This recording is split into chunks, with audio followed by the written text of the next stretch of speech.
when we talk about the spirit, it feels home.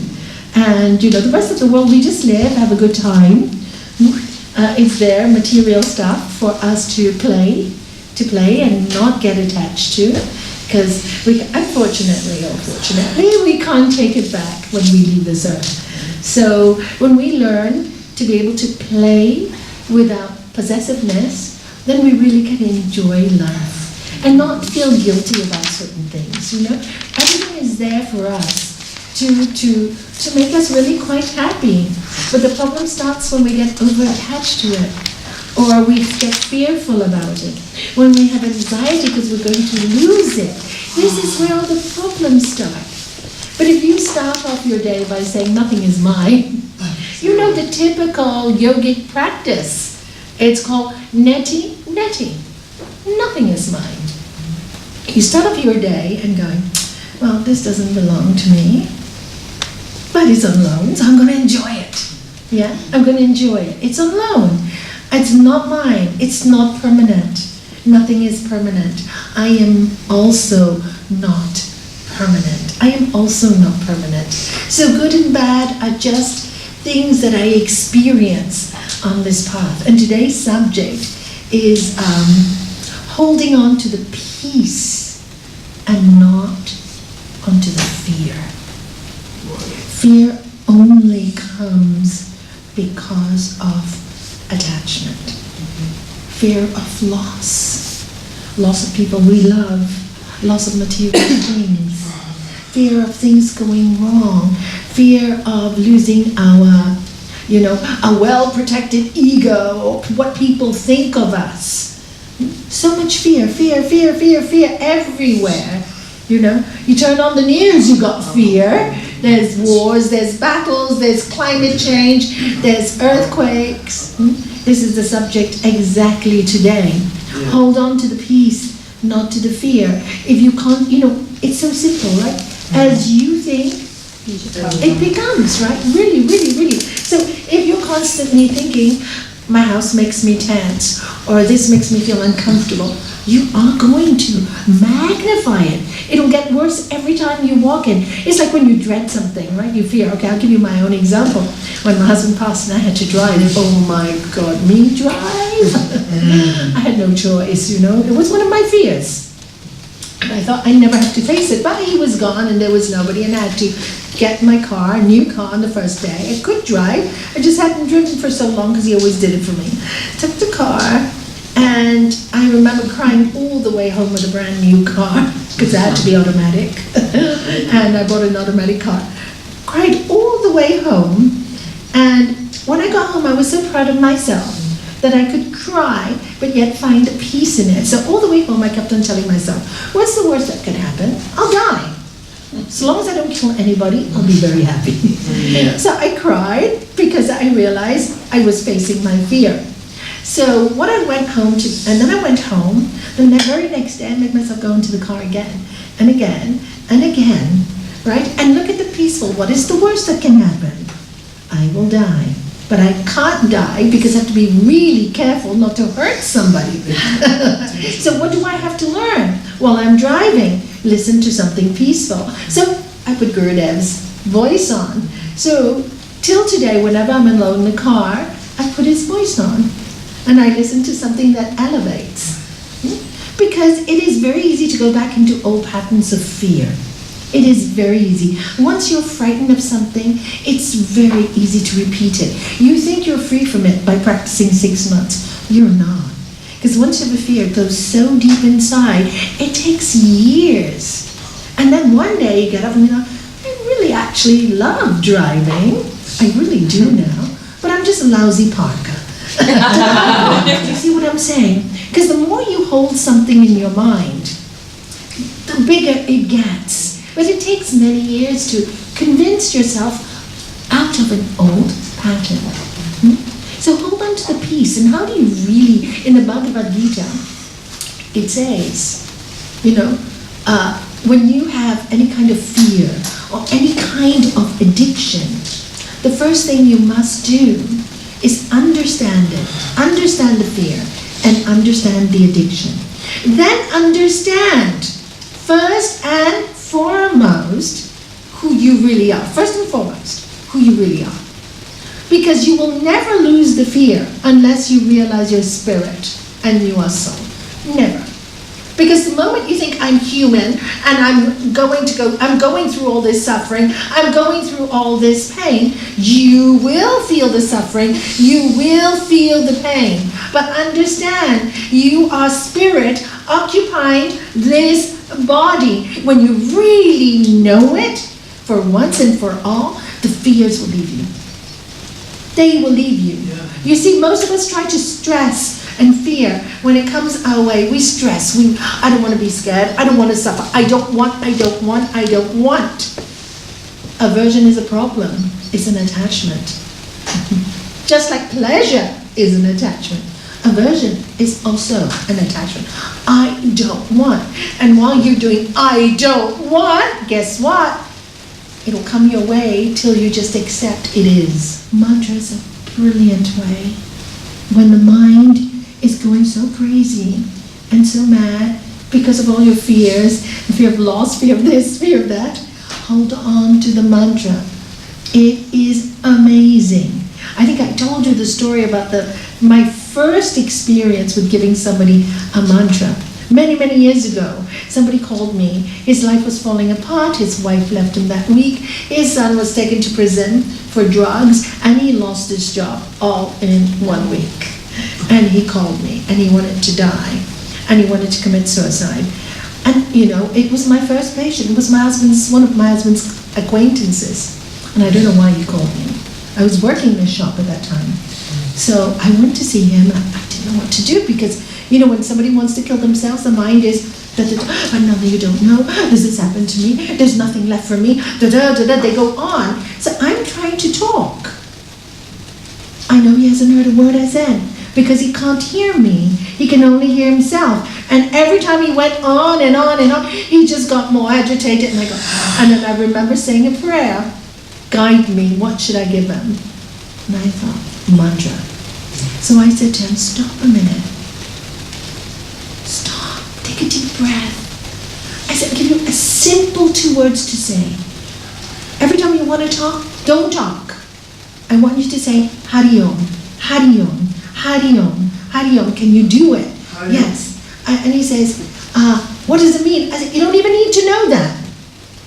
You don't even need to, because it'll confuse you. Just say, Hari Om, Hari Om. He started to talk. What do you say? Hari Om. Correct.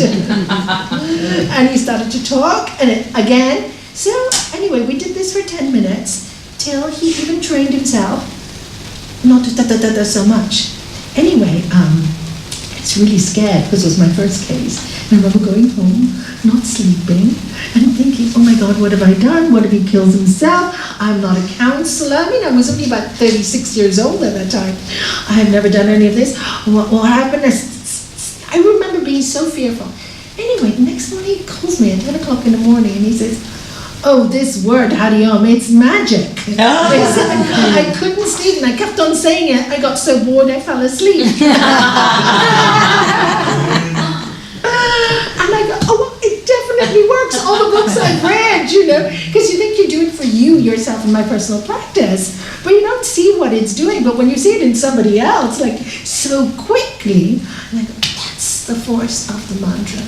And I realized sincere prayer gives you the answers as well. So from a very early age with meditation and yoga, I realized you could connect to the source. When you're really sincere, when it's really not about you, when it's really for the betterment of somebody else, when you really want another human being to be happy and peaceful, and then you get the answers. You definitely get the answers. And you think you don't because it's coming through your mind.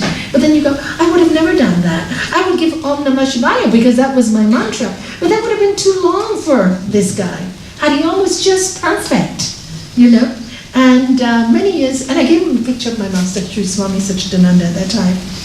And many years later, he met me in Main Street and he goes, he said, Nalanie, please, can I talk to you? I want to say thank you. I said, no, I'm just so happy you're here on this earth with us. And he took out his wallet and he says, I carry him everywhere. And he never came to a single talk. Isn't that interesting? Do you see? So hold on to the peace. Hold on to that connection. If it's not Hariya, amazing grace, whatever turns your spirit on, or thy will be done, or this too shall pass, this too shall pass. Hold on to that peace. Don't let it go. Don't let that connection go. Because that connection reminds you constantly, by saying Hariyam, you're reminding yourself, I'm really temporarily on this earth, and everything is going to pass. And I'm worried about this one thing. Do you know? Everything's going to pass. I need not worry about this small matter. It will pass too. It will pass too. The mantra is a wonderful way, and it's so simple. And you can't meditate, don't struggle. Just repeat the mantra. And say, oh, the mantra is going, just bring it back. Don't struggle. This is the secret. Don't worry, one day the meditation is not so good. You were meant to think things through. You know, you were meant to think, these things came to your mind, because you need to work them out. But if you keep bringing them back, then this is not working too, because you are giving more energy and power to the thought. And then you do what I did with this man. You know what? Every time the mind speaks, Om Namah Shivaya. The mind speaks, Om Namah Shivaya, or Hari Om, you know. And that's what you do. And you have fun with it. This is the practice. You know, I remember when I first met many teachers, and something distracted their meditation, they would be in a bad mood and not very nice. So, and I thought, but that's not meditation. You know, why are they getting in a bad mood? So I wanted to practice it in my early years myself. My kids were in boarding school. We lived in a tiny apartment in Gibraltar. And whenever my son came back, of course, he would put boom, boom, boom, boom, heavy rock and rave music, you know, in a small flat. And I had to wait for my husband to go to work, because I would work 1 hour later so I could meditate. Because it was a little flat, there was no space, so I did it in the bedroom. So it was like 10 o'clock, and my son was awake with the loud music. He's on holiday, I said. How can I tell him to turn up his music? Poor guy, it's his holiday. It's not about me, it's about his holiday. So I remember when the music would go on, I would just learn to do the Om Namah Shivaya with a and I literally meditated all the time. And it was, you know, was a revelation to me. It was a joy to me, because I thought, oh my God, you use it everywhere. You don't separate yourself. You don't say this is bad and this is good. And I came out feeling great. So great that 3 days later, my son said to me, Mom, I'm really sorry that I have the music on so loud. I just realized you meditate. Please stop playing it. So you see, when you accept and you make do, what happens is the universe tests us to see how far it can take us, how far we can go. Is it really about selflessness, or is it about selfishness? You know, or is it about me? The meditation is about me, or is it about me being at peace with the rest of humanity, not just me? Because me, I am you and you are me. You know, like the song Namaste, Terry Oldfield, right? It's the truth. And this teaches us when we adjust, adapt, and accommodate. But so many people, when they come to spirituality, we become so rigid. We think, because I'm meditating, you have to keep quiet for me. Or the world has to stop for me. I am making the effort. So all nature has to stop for me. Not going to be that easy. You have to adjust with nature. You have to dance with nature. You have to flow with life. Nature gives us what we have to learn, good or bad. So I was very grateful to my son for that lesson. You know, and so when people came to me with struggling with meditation, oh, my wife makes too much noise, or my son makes too much noise, I said, adjust. Sit down and enjoy the noise. What is the purpose that we come into yoga? What is the purpose that we do spiritual study? What is the purpose? What is the purpose? Ask yourself, what is my purpose? Do you know what your purpose is? What is your purpose? Tell me. What is your purpose? Why do you come and do this? What is your purpose? To live. To live? Peace. peace. To connect with your higher self. Yes, all those things. And if you're frustrated, angry, irritated, and judging everybody else, are you going to achieve any of those things? None of them. None of them. So remember, your goal is peace. So what gives me more peace? It doesn't mean that sometimes you shouldn't fight for your rights. I'm not saying that. I'm saying, but know when to do what. Be clever. Be aware. You see, if somebody came in and purposely tried to disturb me, different matter. I would get up and say, that's not a nice thing to do because it's selfish. Now, my son was just on holiday, trying to enjoy his music, which he can't do in boarding school. So it wasn't a selfish thing. It was, I'm home. I can be home now. This is my home. This is my space. Do you see? There is a difference. So if I had told him off, then he would always have the feeling coming home was an unpleasant place. Meditation is a horrible practice because it separates mom from me. Do you see? You lose a plot. You lose, yeah, and so many yogis do. So many yogis do. We lose the plot. You can choose it. You see, you can choose to move out of it, or you can choose to be in it. Some yogis choose to be out of it because they can't be in it. And that's also fine, you know, if that's what you want to do with your life. I happen to love the world and I happen to love people, so I choose to be in it. And sometimes the distractions can be difficult when you're in it.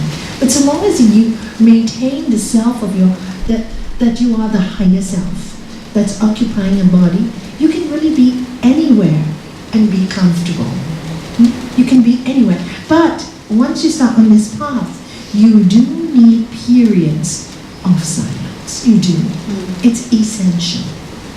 You do need the quiet time. And you do need to make time for yourself, your spiritual self. You need to charge your batteries. You know, I often say that we charge our phone every night. We need to charge our spirit every day. So we do need that time. And this is the thing that we really, in this generation, more than any generation, because of all the noise pollution, like you said, in Manchester, Hong Kong, I mean, there's no such thing of silence. Gibraltar, you know, there's no silence, So, of course, you will find in these places, there's a lot of, you have cases of suicide, more and more now, and you will find that there's so many problems with anxiety, stress, panic attacks, because there's no time to charge yourself. There's just zero time. We're running after things all the time. We're having things to do. We're very lucky living here.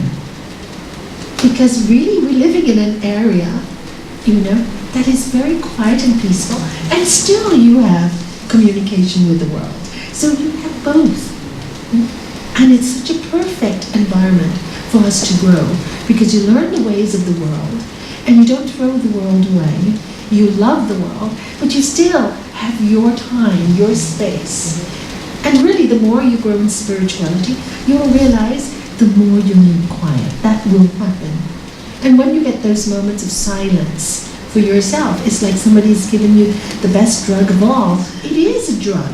It is a drug because it is electricity, it's energy. And when you're peaceful, already you know how you feel. You feel charged. You feel you can do so much more, or you feel you're just so happy to sit. There's no decisions to be made. You don't judge yourself when you're peaceful. You feel like watching a movie, you watch a movie. When you feel like playing with the kids, you play with the kids. You feel like praying, you pray. There's no judgment. There's just contentment. There's just peace. There's just quiet inside of you. That's so solid. And this is why you need the retreat time, because these retreat times will charge you. So when you go out in the world, you're able to cope with all the noises.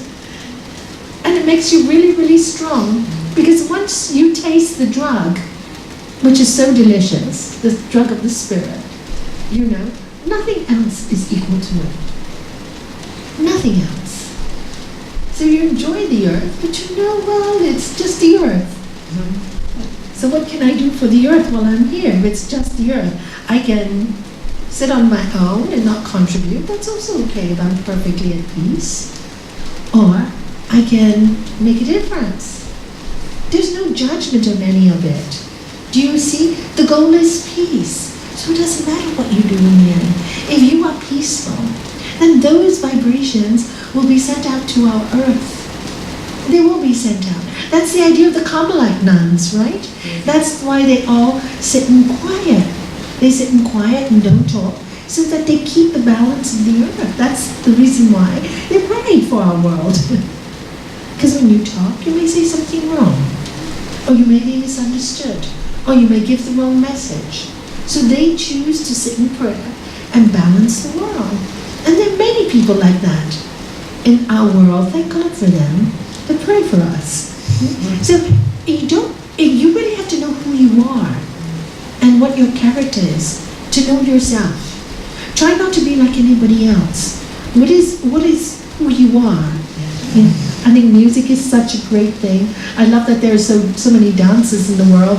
I love that there are so many artists in the world. I love that there are so many people doing so many great things in the world. And that's how you hold the peace. You hold the peace by seeing the reality of the situation, that there really is so much beauty out there. But we can't see it if we hold the fear. We can't see it. Because we will be so blocked, and there will be no connection. Those who have fear, guilt, or worry, says the Gita, those cannot be close to me. And this is the higher self speaking to Arjuna, the lower self at that point. And he's telling him, if you are connected with these thought patterns, you cannot feel me. And what is me? What is the divine energy? Peace. You cannot feel it. But when you are loving and kind and in peace, you have no hate, you have no jealousy, then you are very close to me. Very close to who? What is me? What is God? What is it all? Very close to me is that divine peace. It's that drug. And what do you call it? It's an energy. For me, God is light. It's love. And when you're in that place, you are so content. You are so content. And every time you get out of that place, no, what do you fear? What are you angry at? Attend to it, fix it. Sometimes you have to fix it. Sometimes you have to battle through it. Sometimes you can't walk away. You'd love to, but you can't. And this is what the Gita is about. Sometimes you have to walk. You have to go through the battle to be free from it. Other times, you can walk away. This is wisdom, knowing when to fight your battle and when not to. And how do you know when to do what? Ask yourself, what is your intention at the end of the day? What is the intention? Do I really want to hurt people? No. Is what I'm going to do the best for everybody concerned? Yes, but they may not agree with it in the beginning, but I know that is my intention. It's not to hurt, it's to love. So this is very difficult for human beings to work out in their minds. It's the most difficult battle we have. When to go forth and make a statement and when to stand back. But if you know yourself well, and you see when you battle, then you have to ask yourself, oh no, I'm battling because I know my nature is argumentative. Right? My nature is argumentative. So I'm not really doing it for a peaceful reason.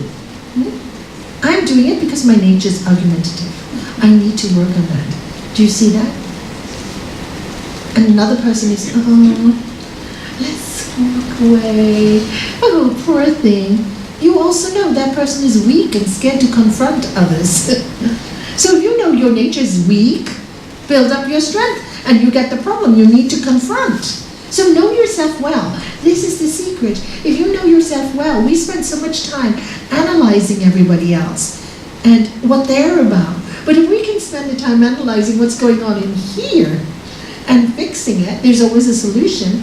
And now, neuroscience has proven it. We're having Dr. Mala coming in April, giving a course, by the way, proving that these are just grooves in the brain, and we can by changing the way we think, we create new synapses in the brain that changes the way we are and the way we think just by constant repetition. Well, we've always known this. Hypnotism. How many eons has hypnotism been around? For centuries it's been around, right? So what is meditation but self? Exactly. Self-hypnosis. And why do you do it? Because you want to live a peaceful life. So think those thoughts that make you peaceful. Really that simple. And many times people go, oh, Nalanie, I don't know why God has done this to me. Kind of like what I said to Gurudev many years ago. Oh, Gurudev, I don't know why God made me a Gemini, thinking that Geminis were always fickle. And he answered me by saying very simply, no, you are a gem in I. That's great. I tell every Gemini that. Yeah, because you see, I had it in my head, you see, we're influenced by astrology. We're influenced by what people tell us. So I was influenced by astrology. Everybody used to say, Gemini, you're fickle, you go everywhere, you're... And you know, really, I looked, when he said that to me, I realized actually I wasn't fickle. I'm quite strong. I stick to things. I'm quite loyal, you know? And I thought, he's right. But I was convinced I was a certain way for years.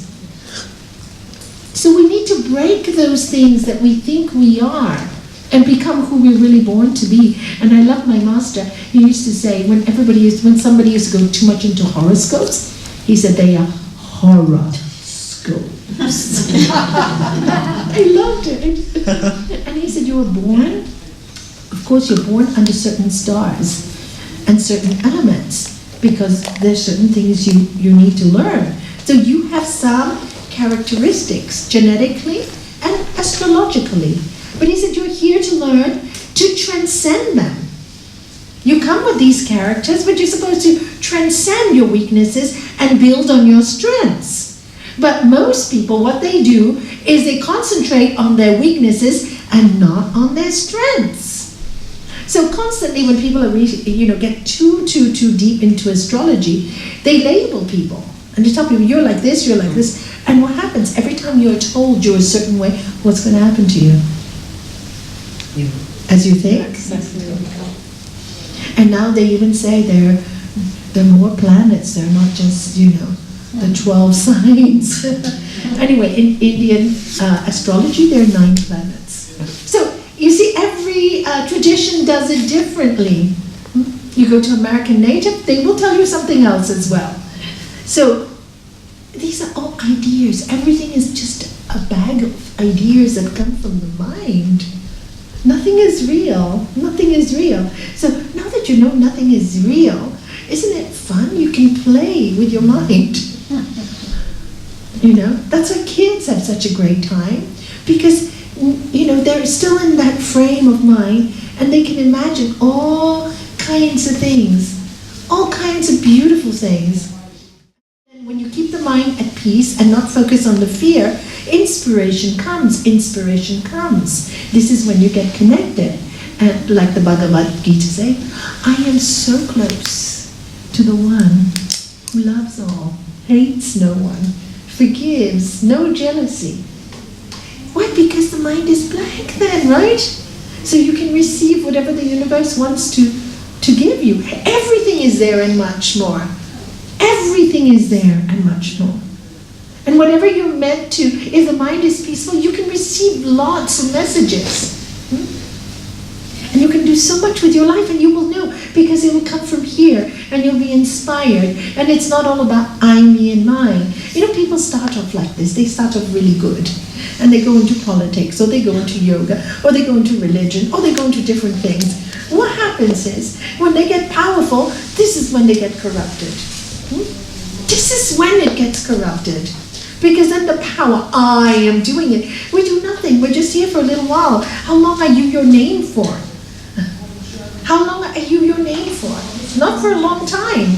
When you die, your name is down here. You're where? Who knows, right? Who knows? So when you start to think like this, then you want to hold on to your peace. Because while we're here for such a short time, you just want to be Make it the best you can. Give as much hope as you can. It's a new year. It's a new year. You need to tell people it's a new beginning. You know, hug the world more. Hug people more. People are sad. They're fearful. There's a lot of fear. But I think there's more hope in our time than there's ever been on this earth. Because with the negative, for once, you see so much positive on the internet. People sending out great messages, you know. People are doing something about the governments of greed. They're doing something. The world is speaking up. But so many times we hold on to the fear and we don't dive into being who we're born to be. We don't just go. We're too scared holding on to the fear. What if? What if? What if? What if? What if? What if you don't do it and you die tomorrow anyway? What if you do it, don't do it, and you're going to be gone? Just do it. If you make a mistake, you can turn back. I always use the example, there is a fork in the road. And in my life, I've seen so many people do this with their own lives for years and years and years and years. And then one day, they decide they're going to take a road. There's a fork in the road. Should I? Shouldn't I? Which side? Left, right. Left, right. Left, right. Years go by. And I tell them, just take one. Just please go. If it's wrong, you can turn back. At least you know that wasn't your road. You can turn back and continue on the right road. But if you stay here asking, should I, shouldn't I, should I, shouldn't I, it's too late. It's way too late. And I've seen people lose 20 years of their lives doing that. You know, and then they go, oh, I wish I'd done it years ago. But you were too frightened. If. What if this doesn't work? There are no guarantees for any of us, are there? There's no guarantees. Life, beginning, ending, you know, we don't know anything. We don't know anything. So live fully and hold on to that peace, hold on to that mantra, hold on to that prayer, hold on to you that is on loan here, your human personality. Purify it. Make it as clear, your ego is clear as crystal, as my master would say. Study the yamas and niyamas. Study what to do in order to maintain a peaceful mind. Once you have the script, once you have the knowledge, you can play your part well. Without the knowledge, we're just groping at sticks, seeing, oh, it's spiritual here, spiritual there. And then we're playing many games. We're going from one to the next, to another course, and to another one. And we don't know where we're going. So just know where you're going. You'll be gone soon. So know where you're going, know where you're going here. Learn, spend time. Know yourself, know yourself, know yourself, know yourself. Don't spend so much time judging the rest of the world. Start to know you.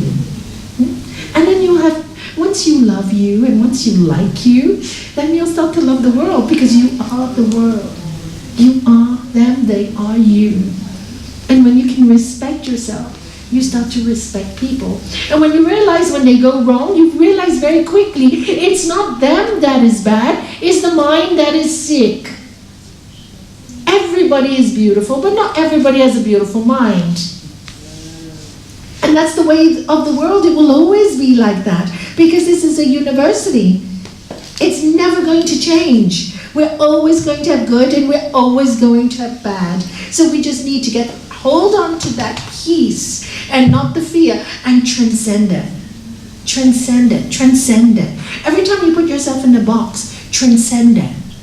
Every time you hear yourself say, I am this way, I can do anything I want to. Change it. Oh, what if I go and this turns out right? Do it. Do it. If you don't, you will ask that question always. Always. Do it. Just do it. And if you don't like it, guess what? I know this is not for me. Isn't that great? I know this is not for me. I think it's really nice to know what is not for you. So hold on to that peace. Why are you doing it? Because I love it. I enjoy it. not to be famous or not to be that. Although some people are meant to be that in their lives, but you will know if you're meant to be that. You'll be given all those gifts and you'll be thrown in that direction when you have those gifts. You will know. You will just know.